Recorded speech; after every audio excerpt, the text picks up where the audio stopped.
کو ایمان کی دعوت دی اور ان کو یہ سبق سکھایا کہ تم جو آئے ہوئے نبی کی مخالفت کرتے ہو یہ تمہارے لیے بہت سخت نقصان دہ چیز ہے اور وعید کی بات ہے، اور فرما دیا ایسے لوگوں کو کتنا سخت عذاب دیا جائے گا۔ اس کی وضاحت گزشتہ ہفتے کے اندر بیان کی جا چکی ہے، اور ایسے لوگوں کو حکم بھی دیا کہ تمہارے اوپر جو سخت عذاب ہے وہ اتنا عبرتناک ہوگا کہ جس کا تصور بھی کوئی نہیں کر سکتا۔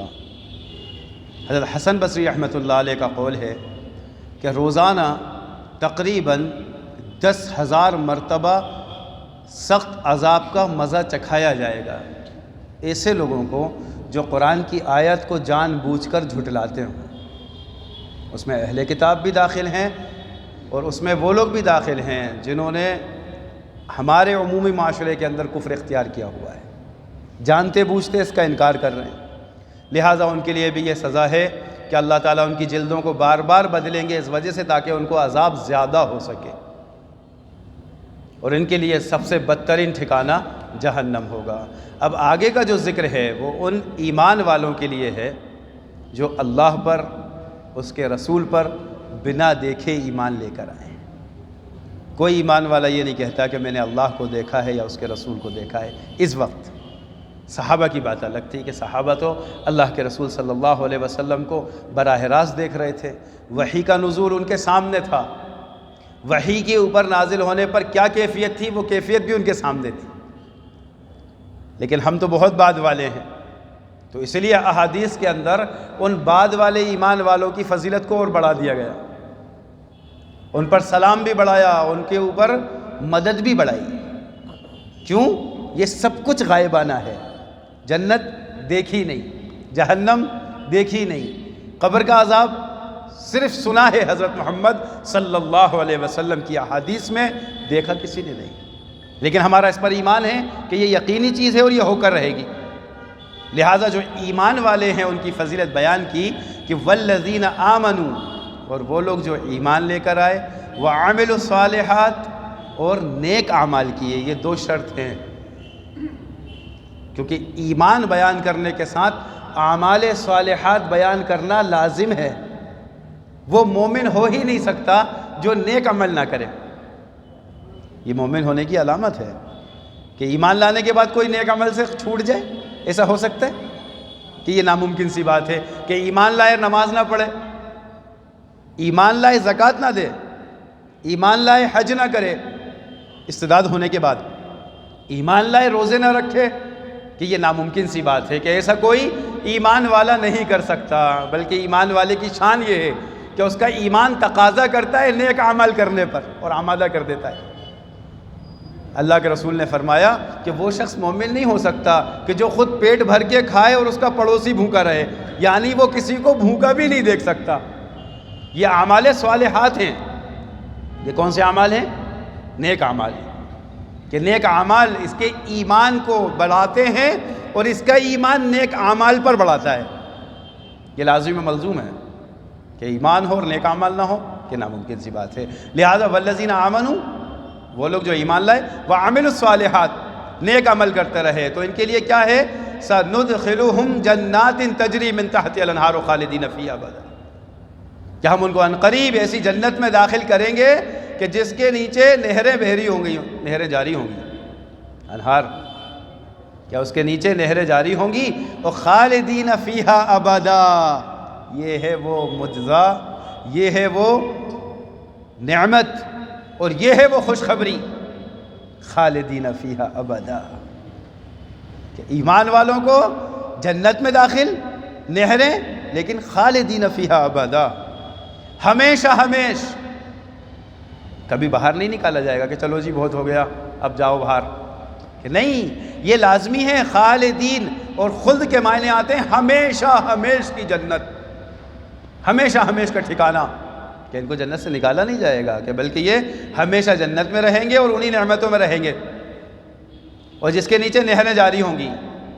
کہ جنات تجری من تحت الانہار، انہار جمع ہے نہروں کی، اور نہریں کیسی کہ اس کا ذکر حدیث میں ملتا ہے کہ دودھ کی، شہد کی نہر الگ الگ، شراباً طہورا، یہ بات واضح کرنے کی ہے کہ جو شرابن طہورا کا ذکر آیا، اس سے مراد کون سی شراب ہے؟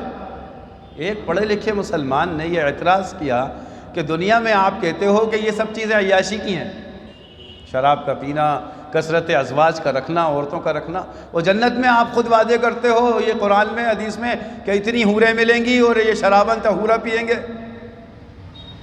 کم علمی کی وجہ سے انسان اعتراض کر سکتا ہے، لیکن اس پر غور کیوں نہیں کرتا کہ دنیا میں کس چیز نے اس کو روکا ہوا ہے؟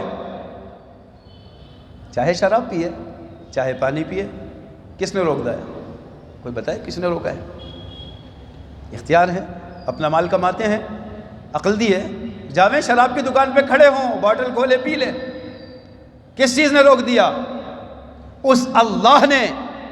جب اللہ کے حکم کی وجہ سے رکا ہے تو پھر لازمی نہیں ہے کہ جس کا حکم مانا تھا اب وہ تمہیں ایسی پاکیزہ شراب پلائے جس کی لذت تم ہمیشہ محسوس کرو۔ کہ جب بندہ کسی کی مانتا ہے تو وہ خوش ہو کر انعام دیتا ہے، یہ انعام ہے کہ جنت میں ایسی شراب، یہاں کیا شراب ہوگی غلاظت سے بھری ہوئی، ادھر پی لیے ادھر نالی میں پڑے ہوئے ہیں، ادھر غلاظت میں چکر کھاتے پھر رہے ہیں، ادھر گالیاں بک رہے ہیں، بےہودہ حرکتیں کر رہے ہیں، ناشائستہ حرکتیں کر رہے ہیں۔ یہ کوئی شراب ہے؟ یہ تو غلاظت ہے، اور اس کو کہا بول الشیطان، یہ شیطان کا پیشاب ہے۔ یہ کیا پاکیزہ ہوگی؟ اور جو حدیث میں شرابن طہورا، اور طہر کے معنی پاکیزگی کے آتے ہیں، ایسی شراب جو نہ دماغ کو خراب کرے، نہ جسم کو خراب کرے، نہ منہ سے بدبو آوے، یہ تو پاکیزہ ہے۔ اور جس کو اللہ تیار کرے وہ کتنی پاک ہوگی کہ یہ نہریں دودھ کی، شہد کی، شرابن طہورا، پاکیزہ شراب، جس کو غلمان لے کر آئیں گے کہ ایک ادنا سے درجے کے ایمان والوں کے خادم 1,00,000 تک ہوں گے۔ کتنے خادم ہوں گے؟ اس زمانے میں ایک نوکر رکھنا مشکل ہے، کہ صاحب اتنی تنخواہ نہیں ہے کہ ہم افورڈ کر سکیں، یہی کہتے ہیں نا، افورڈ نہیں کر پاتے، کہ صاحب مجبوری ہے۔ ایک دفعہ نوکر رکھا، پھر چھٹی کر دی کہ صاحب اب تنخواہ اتنی نہیں ہے، لاک ڈاؤن لگ گیا، مل ہی نہیں رہی سیلری۔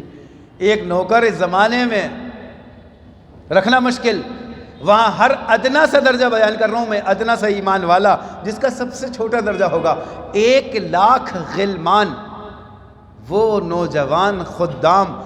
اور علماء نے لکھا ہے کہ وہ نوجوان خدام کون ہوں گے؟ کہا وہ ان غیر مسلموں کے بچے جن کے ماں باپ مسلمان نہیں تھے، اور وہ بچے چھوٹی عمر میں پیدا ہوتے ہی انتقال کر گئے، اور ان کو وہ جلاتے نہیں بلکہ ان کو لے جا کر کیا کرتے ہیں؟ غیر دفنا دیتے ہیں۔ کہا ان بچوں کا کوئی قصور نہیں، کیونکہ ہر بچہ اپنی فطرت یعنی فطرت اسلام پر پیدا ہوتا ہے، اور یہ بچے جنت میں جائیں گے اور جنتیوں کے خدام بنیں گے۔ اور خدام بھی عیش میں ہوگا، کوئی ایسا خادم نہیں زمانے کا نوکر کی طرح جو خستہ حال ہو، بوسیدہ حال ہو، کہ نہیں، وہ ایسے غلمان کہ جن کی نور چمک رہے ہوں گے، جو چاند سے بھی زیادہ حسین ہوں گے، اور وہ چاندی کے پیالے لے کر شرابن طہورا لا کر پیش کریں گے، اور وہ شراب ایسی ہوگی اور پیالہ ایسا ہوگا کہ شراب پئیں تو جوانی دوبارہ بڑھ جائے، اور پیالہ دیکھیں تو وہ چاندی کا ہوگا لیکن ٹرانسپیرنٹ ہوگا کہ اندر کی مشروب باہر نظر آ رہی ہوگی۔ یہ نعمتیں کس کی طرف سے ہیں؟ اللہ کی طرف سے۔ کیوں؟ دنیا میں اس نے اللہ کی محبت میں چھوڑا تھا، دنیا میں اس نے اللہ کی محبت میں، آج اللہ کی محبت میں چھوٹتا ہی نہیں ہے تو پھر وہ نعمتیں چھوٹیں گی۔ کیونکہ حضرت عمر رضی اللہ تعالیٰ عنہ کا قول ہے کہ جو دنیا میں جتنی اپنی نعمتوں کو بٹورنے کی کوشش کرے گا، خواہشاتیں، لذتیں، چاہتیں جتنی پوری کرنے کی کوشش کرے گا، کل قیامت کے دن جنت سے اتنی مائنس ہو جائیں گی، یعنی کم ہو جائیں گی۔ دنیا ضرورت پوری کرنے کی جگہ ہے، خواہش پوری کرنے کی جگہ نہیں ہے۔ دال سے کھانا کھائے گا پیٹ بھر جائے گا، گوشت سے کھائے گا پیٹ بھر جائے گا، اور وہی بٹر چکن بنوا کے کھائے گا تو بھی پیٹ بھر جائے گا۔ یہ پیٹ تو بھرے گا کہ ضرورت کے بقدر پورا کر لیا جائے، یہ آسانی ہے، اور اگر صرف خواہشیں پوری کرنے میں لگ گئے تو پھر بندہ انہی میں لگ جائے گا، دین کی محنت چھوڑ دے گا، جس کے عوض میں یہ جنت ملے گی جس میں خالدین فیہا ابدا ہے۔ کہ اس کے لیے تو مشقت ہے، اس کے لیے مشقت ہے، اور پھر ایسی نہریں کہ اللہ اکبر جو اس کے اشارے پر چلیں۔ دنیا میں کوئی ایک ندی اپنے اشارے پہ چلا سکتا ہے؟ کہیں سے ایک نہر جاری ہو جائے تو اس کو بدلنا ہی مشکل ہو جائے گا، لاکھوں کا پروجیکٹ ہے، لاکھوں کے ٹینڈر ہیں، پاس کرانا مشکل ہے، لیکن جنت میں اللہ ایسی نہریں دیں گے، سونے چاندی کی بہتی ہوئی اعلیٰ درجے کی نہریں ہوں گی، اور ان میں نہروں کے اندر یہ سب پاکیزہ مشروب بہہ رہا ہوگا، شہد ہوگا، دودھ ہوگا، اور اللہ تعالیٰ بعض روایتوں میں لکھا ہے ایسی چھڑی عطا فرمائیں گے، اشارہ کرے گا نہر اس کے اشارے پر بہے گی، یہ ہاتھ سے اشارہ کرے گا نہر بہے گی، یہ جس طرف لے جانا چاہے گا چلے گی۔ آج چینج کر دو، جیسے گھروں میں لوگ چینجز لاتے ہیں، یہاں ڈیکوریشن ٹھیک نہیں لگ رہا چینج کر دو، یہ الماری یہاں ٹھیک نہیں لگ رہی چینج کر دو، ہر کچھ دن میں چینجز ہوتے ہیں کہ بھائی انسان کا مزاج تبدیلی پسند کرتا ہے۔ اللہ جنت میں تبدیلی اس کی چاہت کے حساب سے کر دیں گے، جیسے جی چاہے بدل لو۔ ارے یہی نہیں، آگے کی بات بتاؤں، جنت کا تذکرہ آ گیا، آپ کہو گے وقت زیادہ ہو گیا، اتنی حدیثیں ہیں، میرا جی چاہتا ہے جنت کو بیان کرتا چلا جاؤں کہ اللہ نے وہ نعمتیں رکھی ہیں۔ ہر جمعے کے دن ایک بازار لگے گا، سجاد بھائی، ایک بازار دنیا میں ہے نا، لوگ پتہ نہیں کیا کراویں، پیلنگ کراویں، تھریڈ کراویں، منہ پہ کون سے مساج کراویں، کیا اچھے لگے، کہ جنت میں بھی دیکھو اللہ نے انسان کی ضروریات کا خیال رکھا ہے کہ جمعے کے دن ایک بازار لگائیں گے جس کے اندر چہرے ملیں گے۔ کیا ملیں گے؟ چہرے۔ اور آپ کا حقیقی چہرہ بدلے گا نہیں، حسن بدلے گا اپنے آپ، کہ بازار میں جائیں گے چہرہ لگا کے دیکھیں گے، فٹ ہو گیا، ہاں یہ چہرہ اچھا لگ رہا ہے کہ چلو یہ ٹھیک ہے آج ڈن کرو۔ کیا اللہ بازار میں یہ بھی دیں گے کہ تمہاری ہر خواہش وہاں، کسی کو یہاں کالا بنایا، کسی کو چھوٹا بنایا، کسی کی ناک موٹی بنائی، کسی کی پتلی بنائی، کسی کی آنکھیں بڑی بنائی، کسی کی چھوٹی بنائی، کسی کے دانت خوبصورت، کسی کے بدصورت، کسی کا چہرہ عجیب، کہ یہاں صبر کر لو، یہ خواہش کی جگہ نہیں ہے، ورنہ گھسوانے میں لگ جاؤ گے تو گھسواتے ہی رہو گے۔ کیا سارے نوجوان اسی میں لگے ہیں، بیچارے دکانیں بھری پڑی ہیں، ادھر گھسوا رہے ہیں ادھر گھسوا رہے ہیں، پتہ نہیں کیا کیا کروا رہے ہیں۔ اللہ نے بنایا ہے نمازیں پڑھو نور آوے گا، کہ نہیں ان کو گھسوانے میں لگ گئے۔ ارے یہ سب جنت میں ملے گا۔ کہاں ملے گا؟ جنت میں، کہ چہرہ بدلو، یہ بازار لگائے، یہ چہرہ، اور ایسا نور دیں گے اللہ اس چہرے کے بعد جمعے کے بازار کے، کہ جب یہ اپنی واپس حوروں کے پاس جائے گا، ان حوروں میں سب سے بڑی سردار، یہ ہماری ماں بہنیں سن رہی ہیں اس لیے کہہ رہا ہوں، ورنہ ہمیشہ اعتراض کی پرچیاں آتی ہیں، سب کچھ مردوں کو ہی ملے گا، ہمیں کیا ملے گا؟ تو سنیں میری مائیں بہنیں، ساری گھروں میں سن رہی ماشاءاللہ، کہ وہ تمام حوریں کتنی خوبصورت ہوں، انشاءاللہ تم ہی ان کی سردار بنو گی، شرط یہ ہے کہ تم نیک و دیندار بنی رہو، پرہیزگار بنی رہو، ورنہ اللہ کے رسول نے تو یہ بھی فرمایا ہے جہنم کا سب سے زیادہ ایندھن بنتے ہوئے میں نے عورتوں کو دیکھا ہے، وجہ ہے ان کی چغل خوریاں، وجہ ان کی غیبتیں، کہ وہ چار بیٹھتی ہیں ایک جگہ تو وہ شروع ہو جاتا ہے، تمہیں پتہ نہیں فلاں کے گھر میں، کہ یہ غیبت ہے۔ کیا کرنا کسی کے گھر سے؟ اپنی آخرت اپنی قبر کا مسئلہ دیکھو، کہ تمہیں اللہ جنت کی حوروں کا سردار بنائے گا۔ کیا جنت کی ایک حور، اس کا ذکر تو یوں ہے لائبہ ہوگی، لائبہ، وہ ایک موتی میں پیک ہے، موتی میں، کسی جنات نے نہیں دیکھا، کسی انسان نے نہیں دیکھا، کسی فرشتے نے نہیں دیکھا، اللہ نے اپنی دست قدرت سے بنایا ہے۔ کس سے بنایا؟ دست قدرت سے، کسی نے نہیں دیکھا اس حور کو، کہ وہ متقی پرہیزگار جو اپنی نظروں کی حفاظت رکھتا ہو، اللہ اس کو عطا فرمائیں گے وہ حور لائبہ۔ اور لائب کے معنی آتے ہیں کھیلنے کے، کہ ایسی کہ اس کے دل کو خوش کرے، خوبصورتی اتنی کہ ایسی حور دیں گے جو ایک موتی میں بند ہے، کسی نے نہیں دیکھا، خیال و گمان بھی نہیں کر سکتا، کوئی اس کو بیان بھی نہیں کر سکتا، اتنی حسین ہے، نبی نے بیان فرمایا، کہا وہ اس کو دیں گے۔ اب سوچو اتنی خوبصورت ہوگی، اس کے بالوں سے مشک کی خوشبو آئے گی، اتنی حسین ہونے کے باوجود وہ دنیا کی عورت کی خادمہ ہوگی، دنیا کی عورت کی۔ سوچو عورتوں کا مقام کتنا بڑھایا ہے اسلام میں، کہ ساری حوریں تمہاری خادمہ، کہ ہر مرد کے لیے اس کی بیوی یہ سردار بن کر جنت میں آئے گی، بشرطے وہ ایمان والی رہے، اعمال صالحہ کرتی رہے اور گناہوں سے اپنے آپ کو بچاتی رہے۔ یہ جنت کی نعمتیں ہیں، اور ایسے تخت لگے ہوں گے سونے چاندی کے، مشک و زعفران کی گارے مٹی کا لگایا استعمال کیا جائے گا، سونے چاندی کی اینٹیں لگائی جائیں گی، ایک ایک عمل پر اعلیٰ درجے کی جنت اللہ کی طرف سے مل رہی ہے۔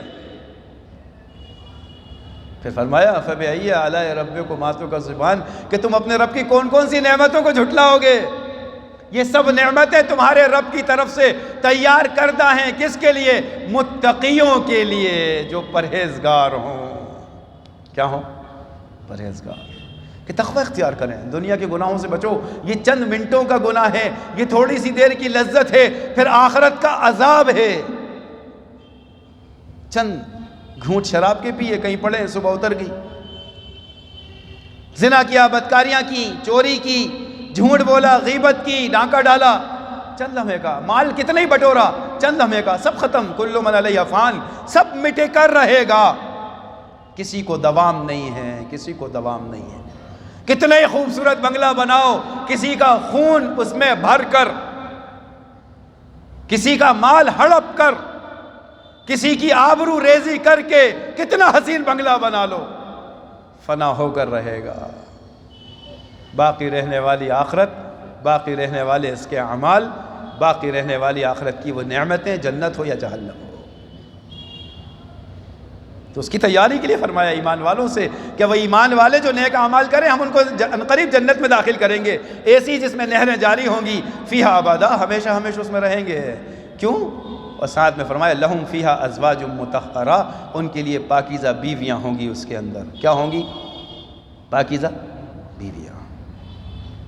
اور پھر کہ وَنُدْخِلُهُمْ ظِلًّا ظَلِيلًا، گھنے سائے والی جنت میں ان کو داخل کر دیں گے، جس میں گھنا سایہ ہو۔